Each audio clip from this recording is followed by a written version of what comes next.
ప్రభునందు ప్రియమైన శ్రోతలకు వందనములు. ఈ పోడ్కాస్ట్ కార్యక్రమం నాకు స్వాగతం. మీ అందరి కొరకు ఈ కార్యక్రమమును ప్రసారం చేయుచున్నాం. విని దైవాశీస్సులు పొందుకోగలరు. ప్రభునందు ప్రియమైన శ్రోతలందరికీ శుభోదయం. ఈరోజు మన ధ్యానాంశము సందేహం లేని విశ్వాసం, ఫెయిత్ వితౌట్ డౌట్. యాకోబు పత్రిక 1వ అధ్యాయం 6వ వచనం చూద్దాం.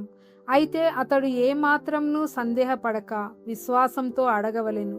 సందేహించువాడు గాలి చేత ఎగరగొట్టబడి అటూ ఇటూ పొర్లుచున్న సముద్ర తరంగమును పోలి ఉండును. ఇక్కడ సందేహం అంటే సాధారణ ప్రశ్నించడం కాదు. సందేహం అనేది ప్రార్థనను మరియు నమ్మకాన్ని బలహీనపరిచే సంకోచభరితమైన మనసు. అయితే ఈరోజు మన ధ్యానాంశమైన సందేహం లేని విశ్వాసం గురించి పరిశుద్ధ గ్రంథం ఏమి చెబుతోందో మరియు అది మనలను ఎలా స్థిరపరుస్తుందో తెలుసుకోవడానికి మన హృదయాలను తెరుద్దాం. సాధారణంగా విశ్వాసులు శోధనలను ఎదుర్కొంటూ విశ్వాసం మరియు భయంల మధ్య తూలిపోతుంటారు. తూలిపోతున్న విశ్వాసం దేవుని వాగ్దానాలను గట్టిగా పట్టుకోలేదు. ఈ ఆజ్ఞను యాకోబు చెదిరిపోయిన శారీరక మరియు ఆత్మీయ శోధనలను ఎదుర్కొంటున్న క్రైస్తవులకు వ్రాస్తున్నాడు.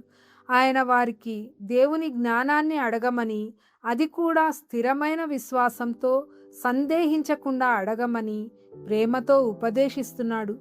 దేవుడు ఎందుకు సందేహం లేని విశ్వాసాన్ని కోరుతున్నాడు? విశ్వాసం దేవుని స్వభావాన్ని ఘనపరుస్తుంది. దేవుడు యథార్థవంతుడు, నమ్మదగినవాడు, తన వాక్యానికి నిబద్ధుడు. మార్కు సువార్త 11:22లో యేసు దేవుని యందు విశ్వాసం ఉంచుడి అని చెప్పాడు. నీ విశ్వాసం చొప్పున నీకు కలుగునుగాక అని వివిధ సందర్భాలలో యేసు ప్రభువు చెప్పిన మాటలను మనం సువార్తలలో గమనిస్తాం. విశ్వాసం మన హృదయాలను దేవుని ఉద్దేశాలతో కలుపుతుంది.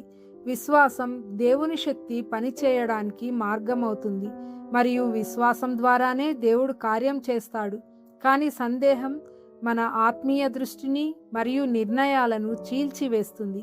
మత్తయి 14:29-31 వచనములు చదివితే నీటి మీద నడిచిన పేతురును చూస్తాం. పేతురు యేసు పైన చూపు నిలిపినప్పుడు నీటి మీద నడిచాడు. గాలిని చూసి సందేహించిన క్షణంలోనే అతడు మునగసాగాడు. ఈ సంఘటన క్రీస్తుపై చూపు నిలిపినప్పుడు విశ్వాసం పునరుద్ధరించబడడం మరియు సందేహం విశ్వాసంను బలహీనపరచటాన్ని మనం గమనించవచ్చు. ఉదాహరణకు, ఒక వ్యక్తి వైద్య పరీక్షల తర్వాత నివేదిక కోసం ఎదురు చూస్తున్నాడని ఊహించండి. ఆ వ్యక్తి వైద్యుని మాటను నమ్మి ప్రశాంతంగా సూచనలను అనుసరిస్తే ఆ వ్యక్తి యొక్క నెమ్మది మరియు శాంతి కుటుంబానికి మరియు నిర్ణయాలకు స్థిరత్వాన్ని ఇస్తుంది. కానీ ఆ వ్యక్తి ఆశ, అపనమ్మకం మరియు భయాల మధ్య తూలిపోతే ప్రతి నిర్ణయం భయంతో నిండిపోతుంది. అదేవిధంగా స్థిరమైన విశ్వాసం మన జీవితాలను స్థిరపరుస్తుంది. సందేహాన్ని జయించే విశ్వాసాన్ని మనం ఎలా పెంపొందించుకోవాలి? మొదట దేవుని వాక్యంపై విశ్వాసం కలిగి ఉండడం ద్వారా, పరిశుద్ధ గ్రంథాన్ని వినడం, ధ్యానించడం ద్వారా మరియు దైవ గ్రంథంలోని వాగ్దానాలను తరచూ జ్ఞాపకం చేసుకోవడం ద్వారా విశ్వాసం పెరుగుతుంది. రెండవది, చిన్న విషయాలలో విధేయతను చూపుదాం. చిన్న చిన్న విశ్వాసపు అడుగులు వేయడం ద్వారా విశ్వాసం బలపడుతుంది. మిక్కిలి కొంచెంలో నమ్మకంగా ఉండువాడు ఎక్కువలోనూ నమ్మకంగా ఉండునని వాక్యం చెబుతూ ఉంది. విధేయత వైపు వేసే ప్రతి అడుగు కూడా సందేహం యొక్క శక్తిని తగ్గిస్తుంది. మూడవది, మన సందేహాల గురించి దేవునితో నిజాయితీగా ఉందాం. అయినప్పటికీ విశ్వాసంతో అడగడాన్ని ఎంచుకుందాం. భయాన్ని ఒప్పుకొని దేవుని సమాధానాన్ని స్వీకరిద్దాం.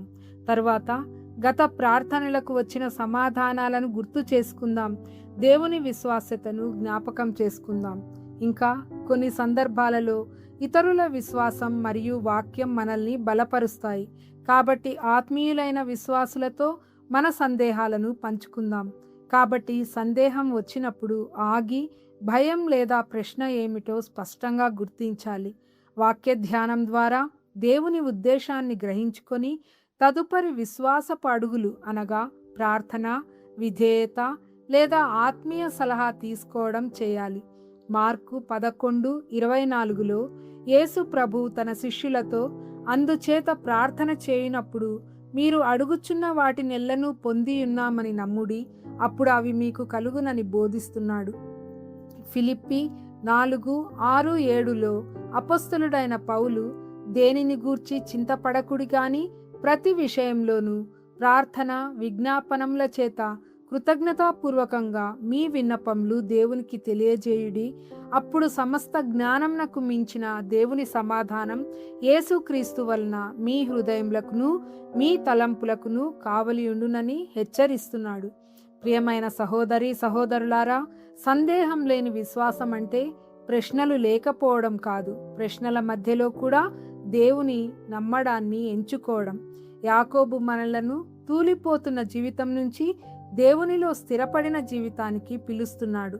అసాధ్యమైన పరిస్థితుల్లో కూడా పేతురు వలె యేసు పైన చూపు నిలిపి ముందుకు అడుగు వేయవచ్చు. సమాధానంనిచ్చే దేవుడు మన విశ్వాసాన్ని బలపరిచి మన సందేహాలను సమాధానపరచి విశ్వాసంతో ముందుకు అడుగు వేయుటకు ధైర్యాన్ని అనుగ్రహించునుగాక. ఆమెన్.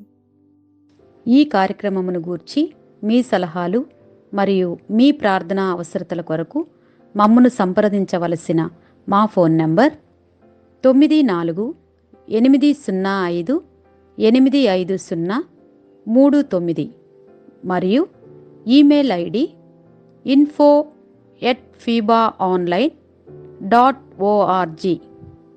మా ఫోన్ నంబర్ మరొకసారి 94-805-85039. Email ID info@fibaonline.org.